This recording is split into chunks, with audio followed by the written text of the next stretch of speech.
Porque uma pessoa que não tem um caso de amor com a sua própria história é uma pessoa que se pune demais. Uma pessoa que é hipersensível, pequenos problemas têm um impacto muito grande. Uma ofensa estraga o dia, uma crítica estraga a semana, uma traição estraga a vida. Uma pessoa que tem a necessidade neurótica de evidência social, veja bem, eu já falei de 3 fenômenos, agora estou falando do terceiro. Uma pessoa que tem necessidade neurótica de evidência social, de ser o centro das atenções. Ela não tem autonomia, porque quem quer ser o centro das atenções não se conecta consigo, se conecta com milhares, mas não se conecta consigo, não sabe se abraçar, não sabe se reinventar, não sabe ter uma storytelling, ou seja, uma história de amor consigo. Consequentemente, se torna uma pessoa que não tem proteção emocional e facilmente os estímulos estressantes invadem. Portanto, ofensas, críticas, preocupações, sofrimento por antecipação, ruminação de perdas, mágoas e frustrações. Se o nosso eu não desenvolve gestão da emoção, por mais que você encoraje alguém a ter atividade física, ele não dá continuidade. Porque toda atividade física tem prazer, libera endorfina, sim, mas também há dor no processo. Toda educação alimentar tem prazer? Tem. Você vai escolher os alimentos mais saudáveis, isso é prazeroso. Mas também é uma dor, porque você vai fazer escolhas. Todas as escolhas têm perdas. Você escolhe os melhores e você deixa um pouquinho de lado, ou pelo menos não ingere tanto os piores alimentos, ou aqueles que mais te causam problemas, seja obesidade ou até mesmo metabólitos como o colesterol e o triglicérides. Então, a dor faz parte do processo. E a dor, ela não é ruim. Quem quer eliminar a dor dos invernos não terá as flores das primaveras. Porque as flores não nascem nas primaveras, elas nascem nos invernos, nos ramos que sofrem a escassez hídrica, que sofrem os ventos cortantes, as baixas temperaturas, e a dor secreta nas plantas ou estimula a secreção das flores com a semente para a perpetuação da vida. A mesma metáfora serve para a nossa existência. Qualquer crise, perda, fracasso, angústia, conflito, às vezes abalos nos relacionamentos, são dores da existência. Eliminar completamente essas dores é uma atitude impossível, porque elas fazem parte da nossa história. A vida é um contrato de risco. Risos e lágrimas fazem parte do processo. Aplausos e vaias, sucessos e fracassos fazem parte da nossa história. Quem quiser eliminar completamente a dor está fora do jogo, porque elas acontecerão e nós não conseguiremos escrever os capítulos mais importantes da nossa história nos momentos mais difíceis da nossa vida.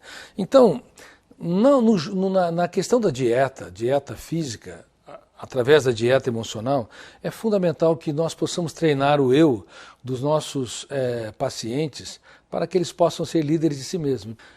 Nós envolvemos em vários cárceres mentais e não percebemos que nos aprisionamos. Hoje eu dei treinamento para magistrados do Distrito Federal, né, e eu falei sobre os cárceres mentais. Uma pessoa que comete crimes e que tem débito com a justiça pode ir para um cárcere físico. Mas o que é quase que inacreditável é que bilhões de pessoas têm cárceres mentais e elas não têm proteção nenhuma na sua psique. Os pequenos estímulos estressantes os invadem.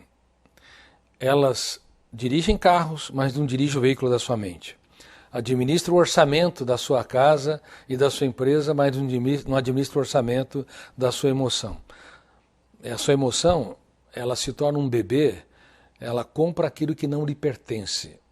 Ela transforma uma barata num dinossauro, ela transforma uma dieta num monstro, porque, nossa, eu tenho que emagrecer, eu vou sofrer.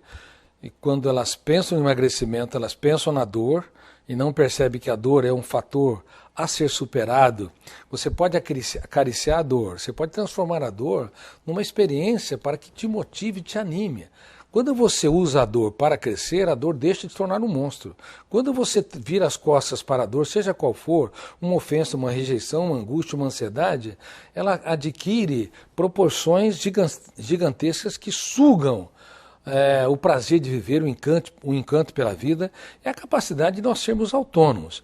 Então, uma pessoa que encara uma dieta e, de repente, a dieta ela se torna uma dor, onde ela não é trabalhada, vivenciada, reinventada, administrada de maneira inteligente e adequada, aquela dor detona o gatilho, abre uma janela traumática ou killer, o volume de tensão daquela janela é tão grande no córtex cerebral que um outro fenômeno, a âncora da memória, se fixa ali. Então o navio do eu, no oceano da mente, fica fixo no porto da ansiedade.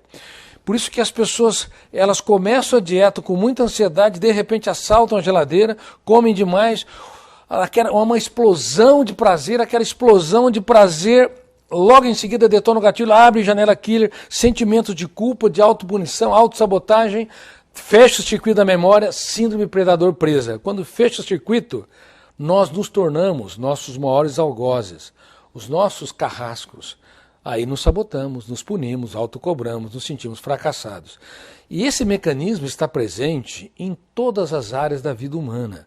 Não é só na dieta. Está presente, por exemplo, quando uma pessoa ela vai fazer uma prova escolar. Ela estudou, de repente ela sabe tudo, naquele momento ela fica tão preocupada em ser eficiente que detona o gatilho, abre uma janela killer, fecha o circuito, todas as janelas que contêm as informações, as milhares de informações não são acessadas, e ela tem um fracasso. Aí vem um sentimento de culpa, de que não é inteligente, não é capaz, quando na verdade apenas se acionou mecanismos da síndrome predador presa.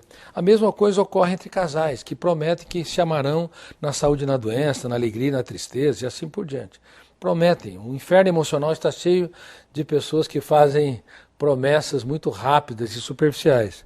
Aí começa a se digladiar, um apontar fora do outro, de repente começam a se tornar algozes um do outro, porque toda pessoa que é um apontador de falhas acaba viciando-se em ser criticista, e aí o amor, que é tão belo, tão leve, tão rico, se torna pesado.